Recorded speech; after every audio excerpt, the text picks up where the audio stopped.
open sila, di ba? Kasi kung hindi sila open together, wala. Talagang tago. Siguro may assurance naman, kaya walang magsiselos. Carla, fake news. So, ibig sabihin, hindi totoo. Okay. Kasi nasa ano yan nasa personality ng isang tao.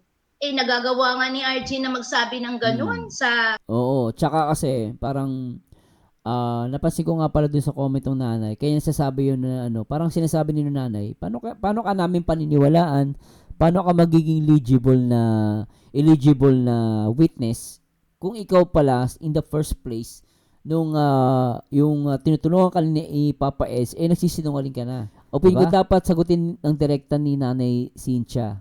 Kung gusto na may kung totoo na may BF na si Carla at kung nag-aaral pa kasi yan, ang lagi ang sinasabi ni Arjun, sagutin niya ng isa-isa yung maliwanag para maalis ang duda ng John Corpus. Ako.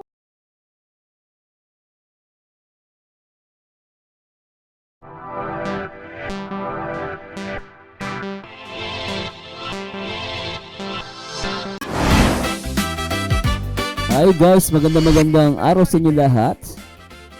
At ngayong araw, i-react po natin itong about kay Arjun na ay lumalabas na di umano'y merong boyfriend daw si Carla Topolar. What? At ito ay galing sa kanyang pinsan na si Arjun. Ito ba ay gaano to katotoo? No? At dapat ba itong paniwalaan? Totoo ba talaga to? No, at alamin natin yan guys, sabi nga ng kapitbahay namin, minsan ang chismis totoo. Oo, pero hindi naman porket chismis totoo na agad. May mga chismis naman talagang fake news. No, pero minsan kasi alam mo, may mga chismis the letter O, nag-google ka, totoo naman pala.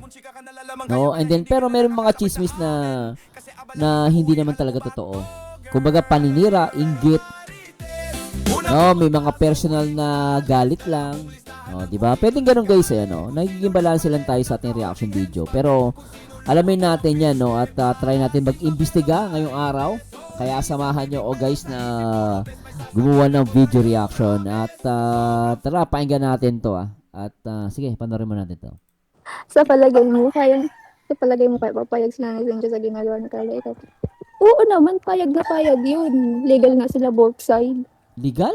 Pumupunta pa yung nanay doon sa bahay ng Teka lang. So, ibig sabihin, itong nanay ni Carla, teka lang, ulitin ko pa, nalito ko Napayag yun. Legal nga sila both. Sa palagay mo kaya papayag sila ni Cynthia sa ginagawa ni Carla? Oo naman, payag na payag yun. Legal nga sila both side. Pumupunta pa yung nanay doon sa bahay ng tapos yung pamilya naman ng kabila pumupunta rin doon sa bahay. So lumalabas so ibig sabihin yung nanay ni Cynthia at yung nanay ng lalaki na di umano'y boyfriend ni Carla nagpupuntahan sa both pamilya. So magkakilala na to. So ibig sabihin kung totoo man to, talagang ganun kalalim na yung relasyon. Malalim na siya, no? Matagal na. Kasi hindi naman pwedeng boyfriend mo tapos both family mo magkakilala na, di ba? Hindi naman ganun, no? Pero ito, based lang tayo din sinasabi ni Arjun. Pero in the end, guys, huwag agad kayo maniwala, Nag-react lang po tayo. So, open sila, di ba? Kasi kung hindi sila open together, wala. Talagang tago. Siguro may assurance naman, kaya walang magsiselos. May assurance naman, walang nagsiselos. Ibig sabihin, both of them, sa side ng lalaki, sa side ni Carla, walang mga relasyon. So, parang okay lang, walang magsiselos. Pero grabe to, Kasi, anyway, putol na yung video. Pero nagdududa lang ako kasi ba't lumalabas to kung kailan na may bahay na si Carla, no? Pero ulitin pa natin, guys, Medyo ako dun, Naku-curious ako, Sa palagay mo kaya papayag sila ni Cynthia sa ginagawa ni Carla? Oo naman, payag na payag yun. Legal nga sila both side. Pumupunta pa yung nanay doon sa bahay ng tapos yung pamilya naman ng kabila pumupunta rin doon sa bahay. So open sila, di ba? Kasi kung hindi sila open together, wala. Talagang tago. Siguro may assurance naman, kaya walang magsiselos. So may assurance daw, no? Pero basahin naman natin yung comment ng nanay. So ito naman yung sinasabi ni Nanay Cynthia Albistobular. Kung gusto niyo malaman ng totoo, pumunta sila rito at samahan daw sila ni Ahas. Tapos sabi niya, siyang ang sinungaling dahil na vlogs ni Edu, hindi naman talaga sa bahay nila mismo. Ginamit ang bahay ng tita niya sa baba para kaawan ng tao. Tapos yung bahay na pinablog nila, bahay ng tita na. Pagkatapos ng vlog, kahit singkong duling, hindi niya mabigyan yung lolo't lola niya na doon mismo nakatira. Kaya hindi na siya ulit na vlog sa bahay na yon kasi nagalit yung tita na may-ari ng bahay. Siya ang sinungaling, hindi ang anak ko. Siyang gustong kaawaan sa dating vlog na hindi na bahay mismo. So, basahin natin yung mga comment dito. Ma'am Nida Suba, wala naman pong maniniwala sa kanya. Siguro po may nagbayad sa kanya para siraan si Carabels. Huwag na lang po ninyong sagutin. Ipabarangay na lang po ninyo para tumigil na siya. Kapal ng mukha niya, wala siyang utang na loob. Kaya tama ang sinabi ni Carla, hindi lahat ng tao mapagkakatiwalaan mo. No, at Roger Molino Falamiano, hayaan muna nanay, ma-stress ka lang. Jelly Feliciano, ikaw normal kung may jowa si Carla na iba ang nag-I love you na yan sa live ni Kalingap Jomcar kasi ikaw ang basher ka lagi kang nakikita mag-comment mo. At Norma Barena, Ma'am Darlene, ito po ang opinion ko. Post kasi ito ni Ma'am Darlene. Shout kay Ma'am Darlene. Opinion ko, dapat sagutin ng direkta ni Nanay Cynthia. Kung gusto na may kung totoo na may BF na si Carla at kung nag-aaral pa kasi yan, ang lagi ang sinasabi ni Arjun, sagutin niya ng isa-isa yung maliwanag para maalis ang duda ng John Corpus. Ako may punto naman siya. Kung di ba, kumbaga sagutin na lang. Para sa akin to may punto yung nag-comment, no? Pero kasi yung isa sinasabi, wag daw sagutin. Pero kasi para sa akin, no, pwede hindi sagutin yan. Pero ang magiging problema dyan, kung hindi nyo sasagutin yan, magpapatuloy yung fake news. Kasi yun ang sinasabi natin, kasi yung iba, mas pinilang tumahimik para patay issue. Pero kasi, pag hindi nyo sinagot ng direkta yan, magkakaroon pa lalo ng issue. At yung fake news kakalat. Kaya ako dyan, dapat yan, sagutin mo ng direkta. No? Kasi yung sinasabi ni nanay rito, kung titignan nyo, no, hindi niya nasagot ng diretso kung may boyfriend ba o wala. Pero parang na-divert niyo yung issue dun sa, parang nagpapaawa si Arjun. Kung babasahin nyo guys, no, so dito sa sinabi ni Mami Cynthia, wala siyang pagtatanggi kung may boyfriend o wala, at hindi niya nasagot yung sinabi ni Arjun na napunta sila sa bahay ng lalaki and then yung lalaki napunta naman sa bahay nila and then magkakilala. So pero na-divert dun sa parang sinabi niya about dun sa pagbablog kay Arjun, no, parang na-divert, hindi nasagot yung tanong. Kaya ang sa akin lang po, may hirapan din sila kung hindi nila sasagutin ng diretso yon. Pero syempre, na kay Carla yun kung sasagutin niya hindi, no, or patay issue na lang, wag na sagutin. No, pero ako kasi daw pa rin ako naniniwala kasi kahit naman kamag-anak ni Arjun yan, hindi naman maaaring paninira lang yon. Pero kasi kung si Arjun ang sasagot sa atin, sasabihin lang sa'yo, bakit? Kilala mo ba sila lubusan? Sino ka ba? Reactor ka lang. Nakikita mo ba yung nangyari? Pwede niyang sabihin yung guys So, para mawala yung gano'n na duda or mga what if, no? What if sagutin ni nanay ng diretso, may boyfriend ba o wala? Gano'n naman yun. O itas yung sinasabi ni Arjun nang sagutin yung mami. Para at least, ako kasi totoo lang, katulad ni Ma'am Norma Barena, no, although maraming hindi maniniwala pero merong mga mapapaniwala lalo na kung hindi nila sasagutin, no. No, yun ang masasabi ko. Pero pakinggan naman natin si Teacher N kung ano masasabi niya rito. Tibag-tibag ang Jomcar na ito. Nananatili pa ring matatag. Samantalang yung mga kasabayan nito wala na kumbaga natibag na. 'Di ba? Siguro sa isip nila, bakit hindi ito matibag-tibag tong Jomcar? Anong meron sa mga ito? Yun nga, sabi daw ay iwasan daw layuan daw ang tukso at saka trust. Sabi daw ni Kalingap Jomar, yun ang kanilang sikreto. Pero para sa akin ang sikreto, ang totoo, it is because they really love each other. Yun ang aking napansin. Na talagang mahal nila yung isa't isa. Oo, naniniwala ako dyan. They love each other. Kalingap Nurse. Kaya siguro hanggang ngayon, nananatiling Jomcar ay nandiyan pa rin at nananatiling matatag. Tsaka kasi, parang kaya ako nagdududa na hindi totoo to, Teacher N. Sa akin lang po ito, ha. Ako, opinion ko lang po, ano.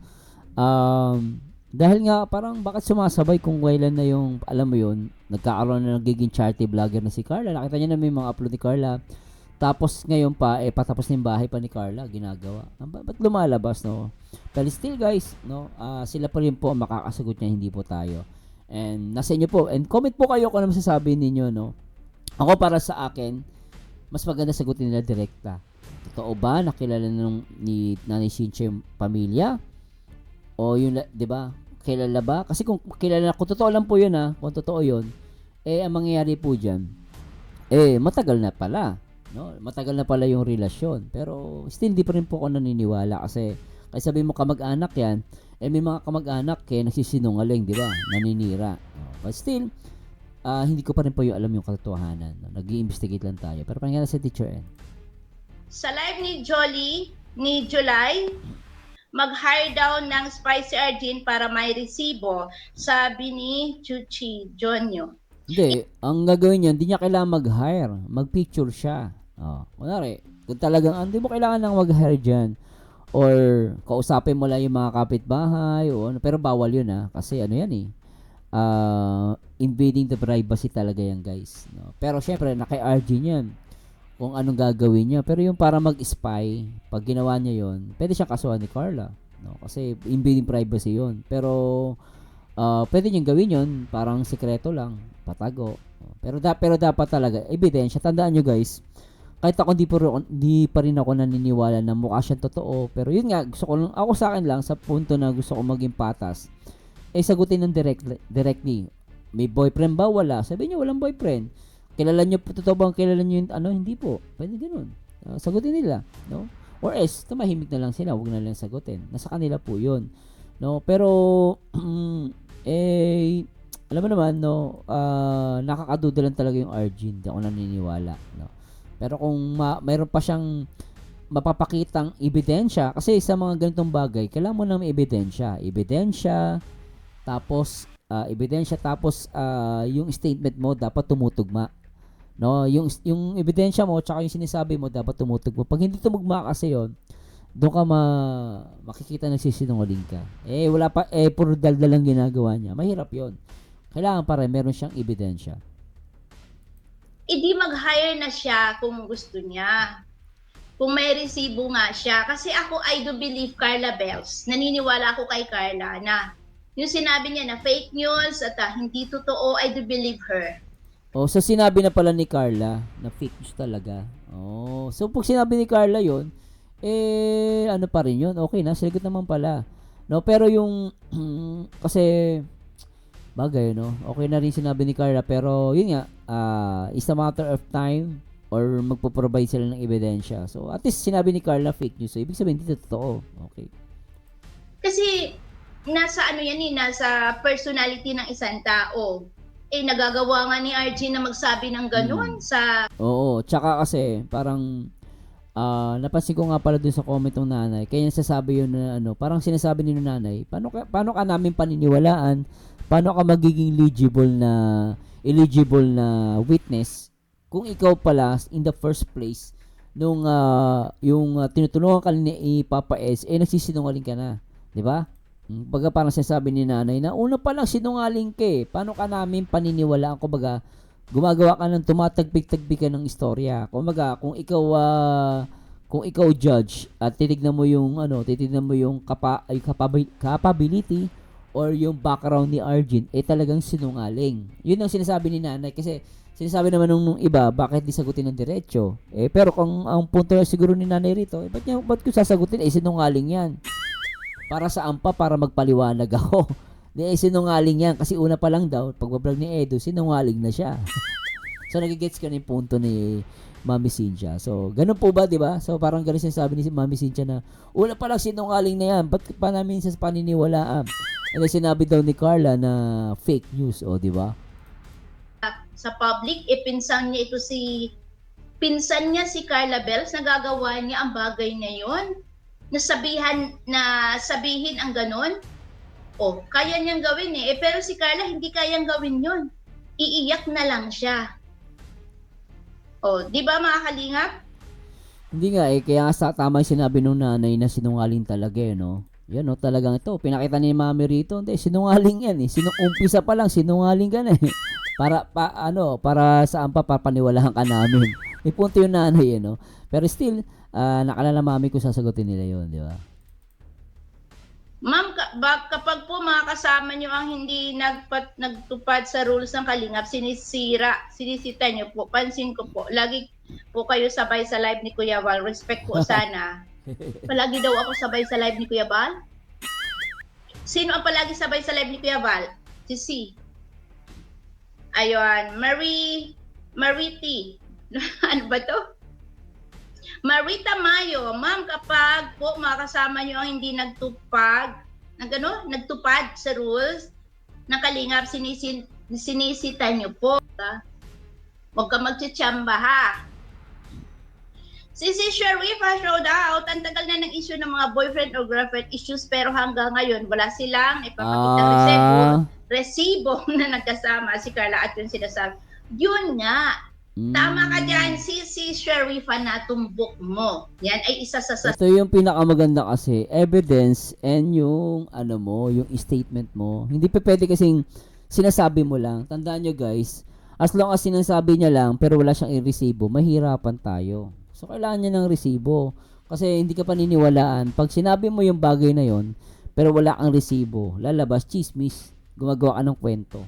So ako for now po no, kasi depende kay Arjen kung maglalabas siya ng ebidensya. Pero for now, hindi ako naniniwala dun sa lumalabas chismis lang to, no. And then yung pagiging eligible as a witness ni Arjen na sinasabi niya may boyfriend si Carla, nakakaduda.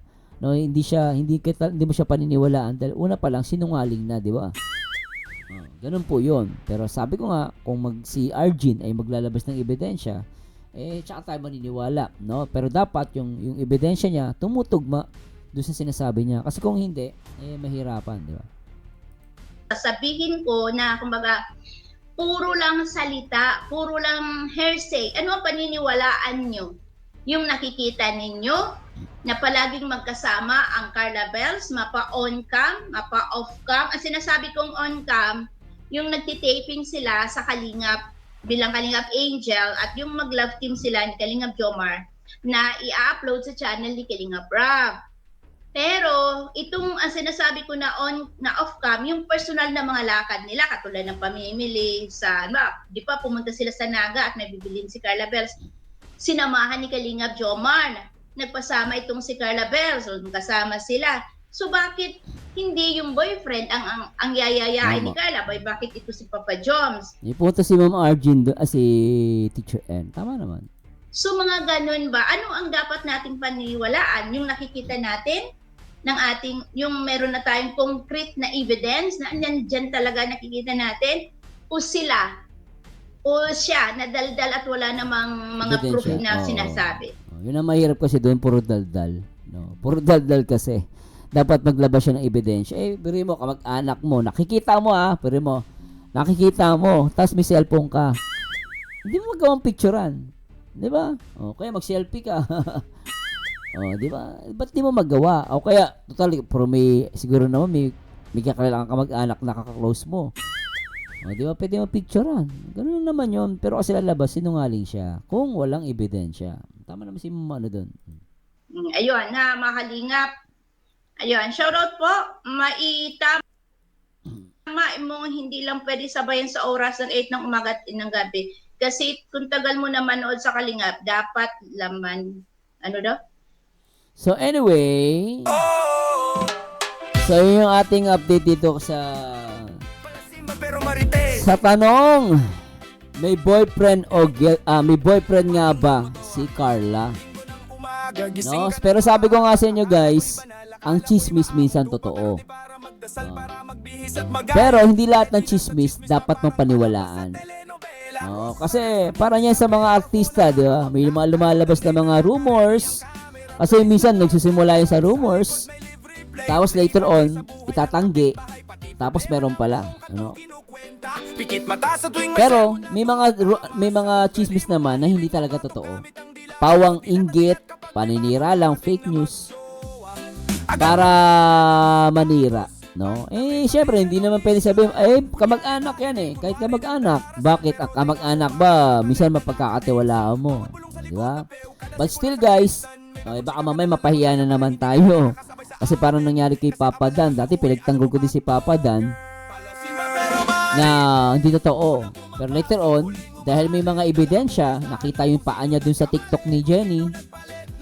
So, ngayon, kaya yun, talagang may ebidensya yun. Diba? Yun, maniniwala ka na dun. Pero kasi ganun yung nangyari sa akin dati, naniwala ako na walang girlfriend. Then later on, meron pala.